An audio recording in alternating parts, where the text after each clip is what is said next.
Welcome to the Rim Break Rodeo. We hope this video helps.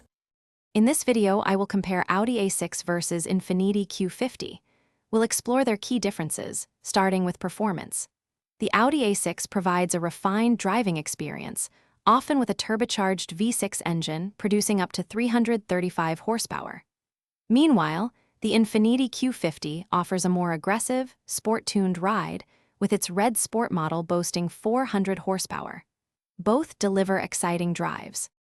Moving inside, the Audi A6 showcases a sophisticated interior with its dual-screen MMI touch response system, providing a high-tech feel. The Infiniti Q50 counters with its own dual display and touch infotainment, offering intuitive controls.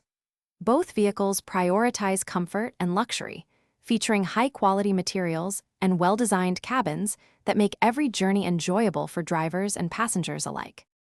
When it comes to safety, the Audi A6 is equipped with a suite of advanced driver assistance systems, including adaptive cruise control and lane keeping assist.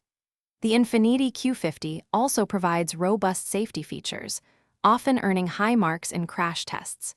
Both sedans are designed with occupant protection in mind and typically maintain strong reliability ratings, offering peace of mind on the road. Finally, let's consider value. The Audi A6 generally commands a higher starting price, reflecting its premium brand and advanced features. The Infiniti Q50 often offers a more budget-friendly entry into the luxury sedan segment, providing excellent performance for the cost. Your choice depends on your priorities for luxury, performance, and budget. For more great deals, including those leak-proof containers for easy meal prep, check the description below. Thanks for watching. Consider subscribing if we helped you.